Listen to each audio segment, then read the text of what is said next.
এইটো যিমানবিলাক মই বিদ্যালয়লৈ গৈছোঁ এনেকুৱা এখন বিদ্যালয় মই আজিলৈকে পোৱা নাই য'ত ছাত্ৰৰ লগতে শিক্ষক আছে।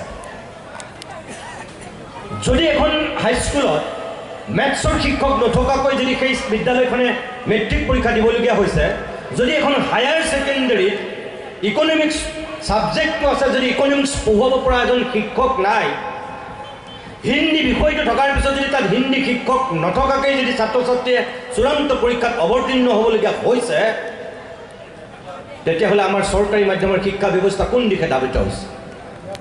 জেগা প্ৰত্যেক জেগাৰ এটা বেলেগ ধৰণৰ মাদকতা থাকে। লংকাখনো ঠিক তেনেকুৱাই। আৰু PM শ্ৰী লংকা হাইস্কুলত আহি আজি সঁচাকৈ আনন্দ পাইছোঁ।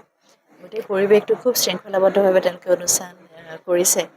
সকলোলৈ অভিনন্দন জ্ঞাপন কৰিছোঁ আৰু মই কৃতজ্ঞতাও জ্ঞাপন কৰিছোঁ আজি এই অনুষ্ঠানত তেওঁলোকে মতাৰ বাবে। আৰু আশা কৰিছোঁ অনুষ্ঠান ঠিকে ঠিকে হ'ব। প্ৰথম কথাটো কওঁ যে আমাৰ লংকা হাইস্কুল আমাৰ প্ৰত্যেকৰে চিনাকি। আজি যে আমি প্ৰত্যেকে ইয়াত থিয় হৈছোঁ, ইয়াৰ মূলতো আমাৰ লংকা হাইস্কুল আৰু লংকা হাইস্কুলৰ সন্মানীয় শিক্ষাগুৰুসকল। আমাৰ বাবে আজি বৰ আনন্দ আৰু গৌৰৱৰ কথা যে সেইসকল মহান শিক্ষাগুৰুৰ স্মৃতিত আমি আজি মহাৰাজত জয়ন্তী উদযাপন হৈছে। আমি সকলো একলগ হৈছোঁ, আমাৰ পুৰণা স্মৃতি উজাড় খাই আহিছে। আৰু এই যে সকলো সমবেত হৈছোঁ, দীৰ্ঘদিন ধৰি ইজনৰ সিজন বিভিন্ন কামত ব্যস্ত, তাৰ মাজত আহি যে সমবেত হৈছোঁ, আজি সদায় মনটো খুব ভাল লাগিছে।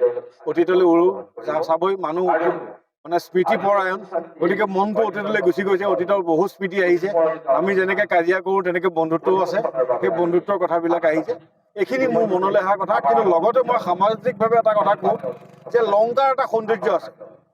লংকাৰ এইটো সৌন্দৰ্য আজি সুৰজিৎ, সুমন, চেলিম, টিকেন, মই, মহানন্দ, আমি এই যে সকলো জাতি বৰ্ণ নিৰ্বিশেষে সকলো লংকাত একেলগে বসবাস কৰা এটা সৌন্দৰ্য আছে। আৰু আমি জীৱনটোত সেইটো শিকিছিলোঁ। সেই সমিল মিলে লংকাৰ সকলো জাতি জনগোষ্ঠী একেলগে লৈ থকাৰ যিটো আনন্দ, এই আনন্দৰে যাতে আমাৰ পাছৰখিনিও লংকাৰ এই যিটো ঐতিহ্য ৰাখি থয়, তাকে আজি মই মহাৰাজত জয়ন্তীৰ পৰা মই সেইটোকে বিনম্ৰ গুৱাই